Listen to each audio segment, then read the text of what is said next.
ان کے گواہ نبی آئیں گے، لیکن ان نبیوں کو جب مسئلہ پتہ کیا ہوگا، جب ساری امتیں جمع ہوں گی نا، 5ویں سپارے دے وچ موجود ہے، میں نے آیت پڑھی ہے، جب ساری امتیں جمع ہوں گی اللہ انہوں نے فرمایا گا پہلیاں امتاں نوں، اے تسی اینے گناہ کیتے نے، تواڈے ال نبی نہیں آئے؟ وہ کھڑوں کہ کوئی نہیں، کوڑ مار جان گے، حالانکہ نبی آئے۔ اللہ فرمائے گا سدو نبیاں نوں، سارے نبی آ جان، اور تسی گئے سی اے نال؟ گئے سی جی، اے تیرا پیغام دیتا ہے باری تعالیٰ، تو سارا کچھ جاننا ہے، اے تے مکرے کھلوتے نے۔ توجہ ہے؟ نبی آکھن گے تسی مکر گئے ہو، وہ بڑے چلاک تے چاتر ہون گے نا، وہ آکھن گے نبیاں نوں بھئی جے تسی سچی ہو تے گواہ لے کے آؤ، بیٹھے گواہ دی لوڑ ہی کوئی نہیں۔ حالانکہ اللہ بھی کہہ سکتا ہے کہ میں گواہ، لیکن نہیں، اللہ فرمائے گا نبیاں نوں ہاں بھی گواہ لے کے آؤ، چلو جی گواہ لے کے آؤ۔ ہوں نبی کی کر، نبی بھی یہ نہیں آکھن گے باری تعالیٰ چنگا تیرا پیغام دیتا بے تینوں ہر گل دا پتہ پھر گواہ اسی لے کے آئے، ہے کوئی گل کرنا؟ نہ نہ نہ نہ، وہ آکھن گے باری تعالیٰ آپ ہنے گواہ لے کے آؤ، کیڑا؟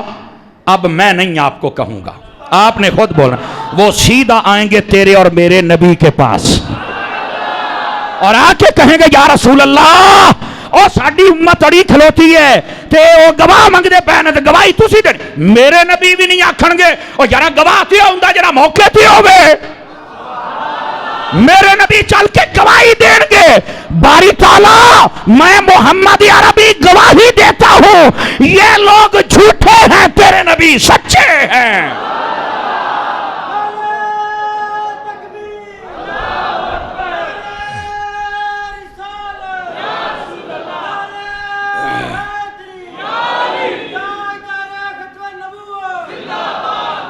یہ ہے مسئلہ، قیامت والے دن گواہی میرے مصطفیٰ کی چلے گی۔ اچھا او جڑے کافر ہونے نا، او جڑے اپنے نبیاں تے اکھیں ویکھ کے مکرے کھلوتے ہونے، نبی پاک دی گل تے نہیں مکر سکن گے۔ آپ نے جملے کا وزن نہیں محسوس فرمایا، کئی بندے گوڈے ہی پھتی بیٹھے ہو، جاگو تے صحیح نا۔ اپنے نبیوں نو اکھیں ویکھیا تے مکر گئے، ساڈے والا ہی کوئی نہیں تے ساڈے نبی گئے ہی کوئی نہیں، مکر نہیں سکن گے۔ کیوں؟ انہیں بھی پتا ہے یہ نبی بعثت کے اعتبار سے آخر میں ہے، لیکن اس کا نور سب کچھ دیکھ رہا تھا۔ آج کل کے امتی کو حضور کو نور ماننا پڑ جاتے ہیں، موت پہ جاندی ہے۔ میں ویکھاں گا پتر جدو تو گیا نا جنت دے اندر چھلانگا ماردا، میں ویکھاں گا تینوں سائیاں پنجاڑی پا کے جنت بھی نہ سٹیا تے گل ہوئی نا۔ حضور دیاں شاناں منن واسطے تینوں موت پیندی ہے۔ ادھر دیکھو میں تانوں حدیث سناواں، اگر کسی کے دل میں نکا موٹا زنگ ہے تو اتر جائے گا۔ نبی پاک فرماتے ہیں میں جنت میں گیا تو حضرت امیر حمزہ نے میرا استقبال کیا، تو میں نے کہا امیر حمزہ اللہ نے تجھے اتنا مرتبہ دیا، تو میرا چچا ہے، بڑا محبوب چچا ہے، پر یہ بتا کہ تو پہلے جنت میں آ گیا ہے، اللہ کی بارگاہ میں کوئی کون سے عمل ہیں جن کا ثواب اللہ بہت زیادہ دیتا ہے، اللہ کو بہت پسند آتے ہیں؟ حضرت امیر حمزہ کہنے ہاں جی مینوں پتا جی میں دسنا۔ فرمایا کیڑے کیڑے؟ فرمایا سب تو پہلے یا رسول اللہ تواڈیاں شاناں بیان کرنا تے سننا۔ نہیں مزہ آیا، نہیں مزہ آیا، جے ہاتھ اپنے نے چاہ کے بولے۔ حضرت امیر حمزہ کہتے ہیں یا رسول اللہ تواڈیاں شاناں بیان کرنا تے سننا یہ رب کو بہت پسند ہے۔ اور دوسرا عمل فرمایا یا رسول اللہ تواڈی ذات تے درود و سلام پڑھنا۔ اگلا جملہ فرمایا تیسرا عمل ابو بکر و عمر سے پیار کرنا میرے رب کو بڑا پسند آتا ہے۔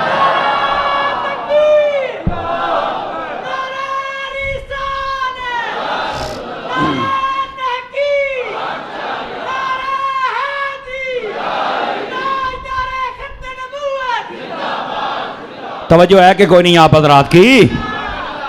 کو سواد آیا؟ کو دل ٹھڈ پئی کہ کوئی نہ پئی؟ حضور دیاں شانہ سن کے منہ وٹاؤنا لیا۔ مجھے نہیں لگتا یہاں کوئی بیٹھا ہوگا، لیکن یہ ویڈیو کے ذریعے لاکھوں لوگ سنتے ہیں، انہاں دے وچ کو دانا ہوئے خوراک تا دینی ہے نا۔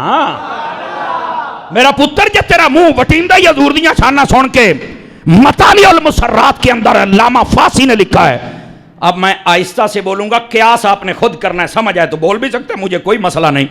فرمایا حضور کی شان سن کر اگر دل میں ٹھن نہ پڑے تو فرمایا وہ مسلمان کا دل ہی نہیں ہے۔ ہائے ہائے ہائے ہائے ہائے ہائے ہائے، حضور دی شان سن کے ٹھنڈ پہ جاوے، سمجھ لا بندے دے پتر دا دل لے اور مومن کا دل ہے۔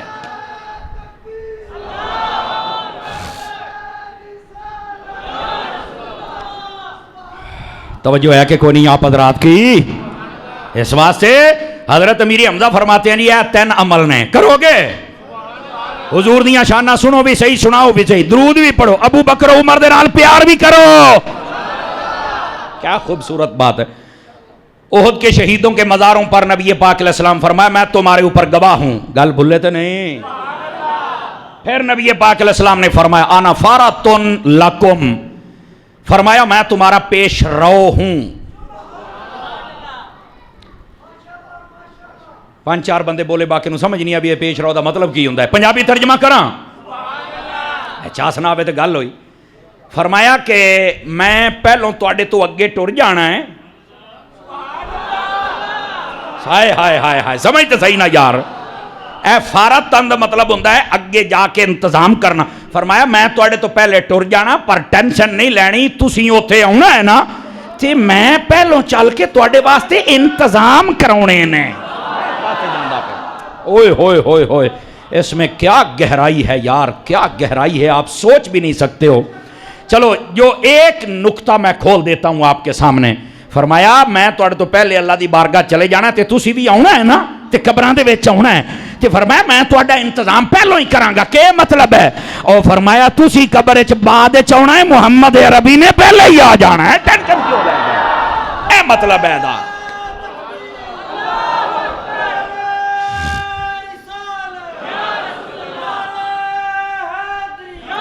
کیوں بھائی گل سن کے سواد آیا کہ نہیں آیا؟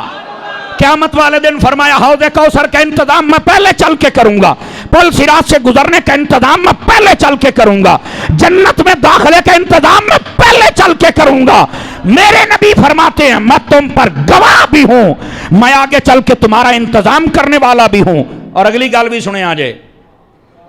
بخاری دے حوالے دین والے اور مسلم دے حوالے دین والے تکڑا ہو. تاری ملانگ زبان نہیں پڑھتا پہ ہی. 10 قوم نو ہے کہ کوئی نہیں. نبی پاک علیہ السلام نے کیا فرمایا؟ توجہ میری طرف. میرے آقا کریم علیہ السلام فرماتے ہیں صرف یہ نہیں کہ میں گواہ ہوں، صرف یہ نہیں کہ میں آگے چل کے انتظام کروں گا. وہاں کھڑے ہو کر آپ نے قسم اٹھائی وَإِنِّي وَاللَّهِ لَأَنظُرُ إِلَىٰ حَوْضِ يَلْآن. فرمایا قسم خدا دی میں اپنا حوض کوثر تے او ویدا پہ. جتنی بڑی بات تھی اتنی بڑی تمہاری سبحان اللہ نکلی کوئی نہیں.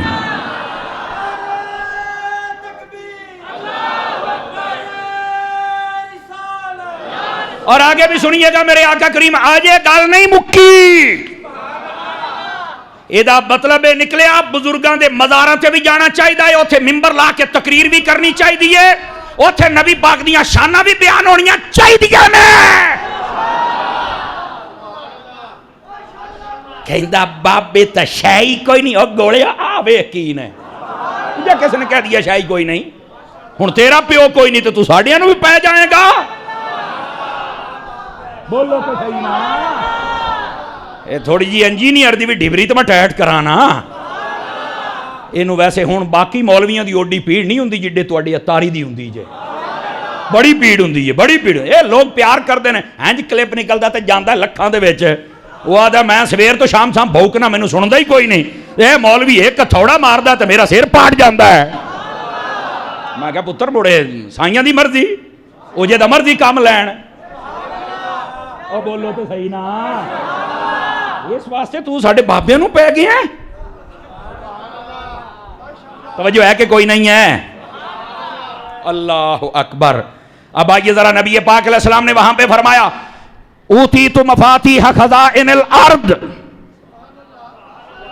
ابھی حدیث نہیں ختم ہوئی ہے اس حدیث کا. میں گواہ بھی ہوں، میں آگے چل کے انتظام کرنے والا بھی ہوں، میں حوض کوثر بھی دیکھ رہا ہوں. اور آگے فرمایا اللہ نے مجھے کائنات کے خزانوں کی چابیاں بھی عطا فرما دی ہیں. میرے نبی فرما رہے ہیں کائنات کے خزانوں کی چابیاں عطا کر دی ہیں. چابیوں کے بارے میں 2 لفظ آئے ہیں. یہاں سیدی اعلیٰ حضرت کی بات بھی کریں نا. امام احمد رضا کی جس کی وجہ سے ہم بریلوی ہیں.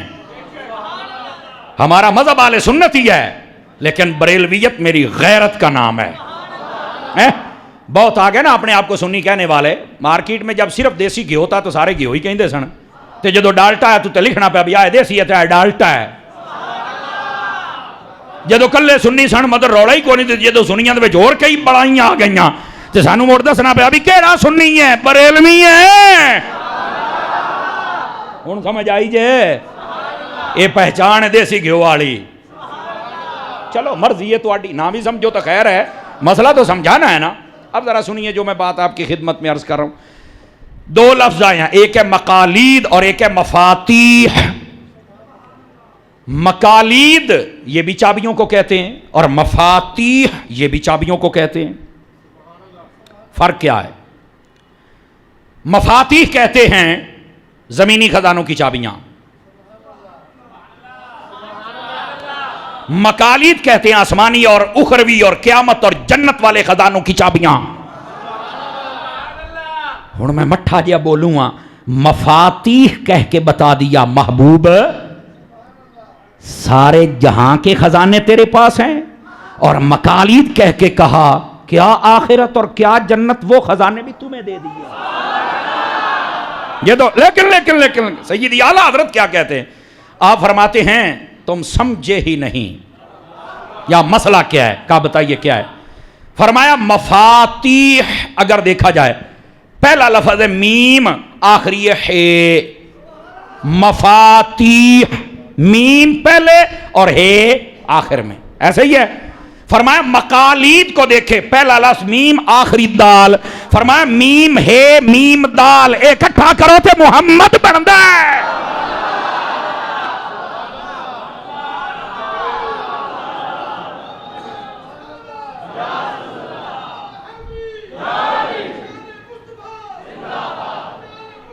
یہ ہے میرے نبی صلی اللہ علیہ وسلم کی شان اقدس۔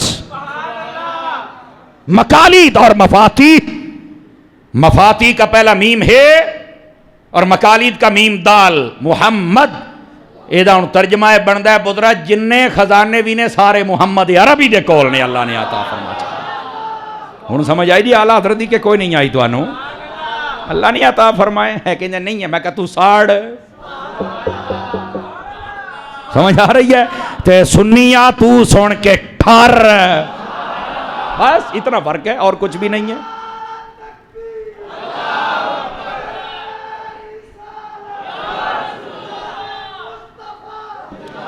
اور سنیے جزاک اللہ بابری، اللہ آپ کو خیر و برکت عطا فرمائے۔ حضور دی شان ہوئے تو مڑچا سنا آوے، گوڑے چھڑ کے باؤ جڑے گوڑے پھڑی بیٹھے ہو، چوکڑیاں مار کے چوکڑی مار، ترکڑے ہو کے باؤ، نوجوانوں ترکڑے ہو کے باؤ۔ تو انہا دو گلہ اور کرنیاں نہیں آجے جناب۔ اچھا جی اللہ نے فرمایا لا یملکون منہ خطابہ، کوئی بات نہیں کر سکتا، لا یتکلمون کوئی بات نہیں کر سکتا۔ تو میں کہا الا من اذن لہ الرحمن کس نے پڑھنا ہے؟ اللہ اجازت دے گا، اجازت مانتا کہ رہا۔ تو میں کہا ساڑھا ہی ہوا عقیدہ ہی۔ تو پہلے والی بات بیان کر کے بد عقیدگیاں پھیلانے والوں شرم کرو، حیا کرو۔ اور ادھر دیکھیے نبی پاک علیہ السلام جب شہداء احد کی قبروں پر گئے نا، آپ نے یہ اعلان فرمایا، تقریر فرمائی، خطاب فرمایا، اور اس کے بعد آقا کریم علیہ السلام نے ادھر دیکھو، آقا کریم علیہ السلام جب 8 سال گزر گئے تھے احد کے شہیدوں کو، کتنے سال؟ 8ویں سال جب آپ قبر شریف پہ گئے نا ان کے مزاروں پر، آقا کریم نے فرمایا یا اللہ میں گواہی دیتا ہوں انہوں نے تیرے رضا کے لیے اپنی جانوں کو قربان کیا، میں گواہ ہوں۔ سمجھ آ رہی ہے؟ ہوں اگلی گال بھی سنیا جائے، میں مٹھی جائی بولنے لگے ہیں۔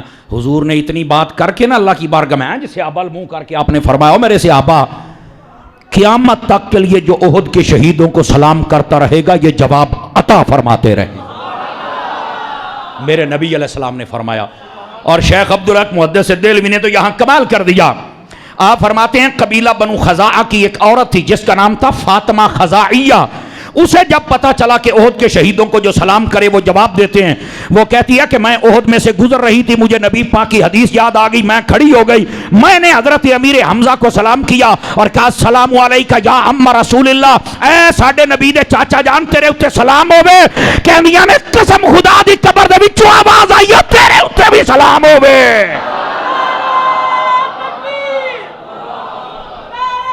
اب بولو تے صحیح نعرے تھے۔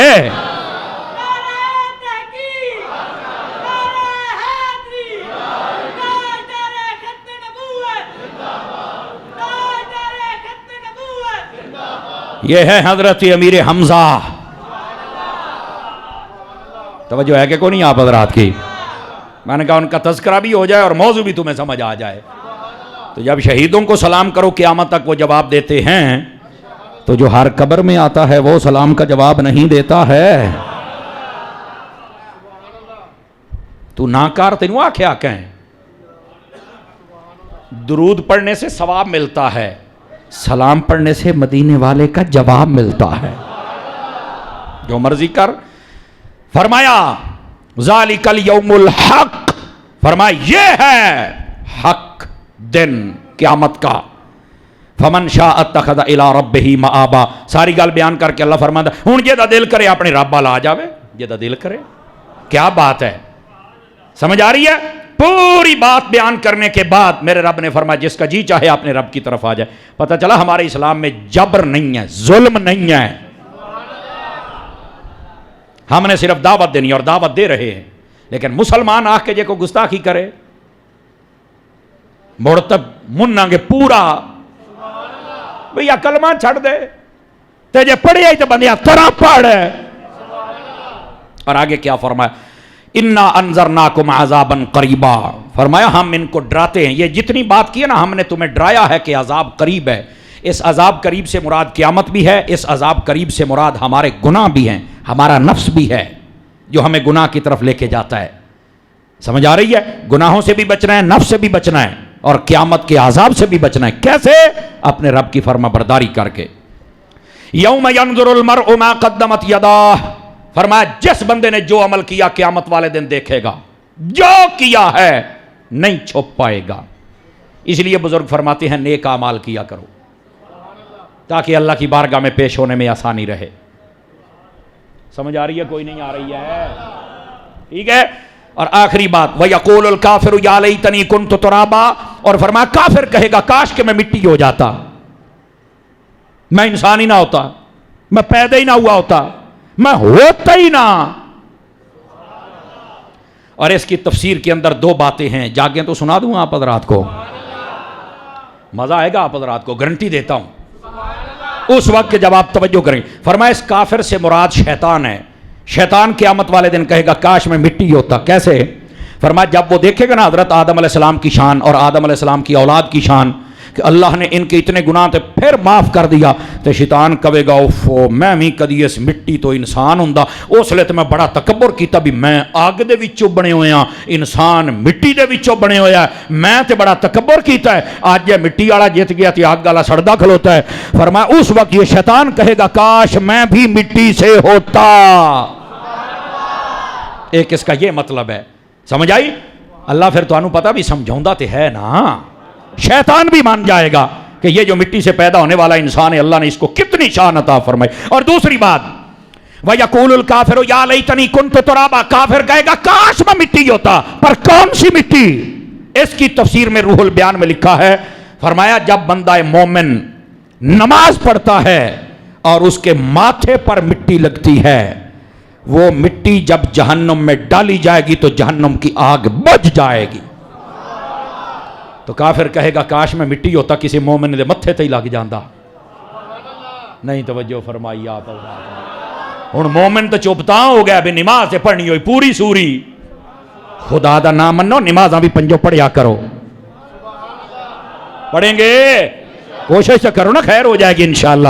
اور دوسری بات فرمایا اس مٹی سے مراد کیا ہے؟ اس مٹی سے مراد فرمایا وہ مٹی ہے جب بندہ مسجد کی طرف جاتا ہے تو جو قدموں کو مٹی لگتی ہے قیامت والے دن نور بن کے آئے گی. تو کافر کہے گا کاش میں وہ گلی کی مٹی ہوتا کسی مومن کے قدموں کو ہی لگ جاتا. ہوں سمجھ آئی نہیں آپ حضرات نو؟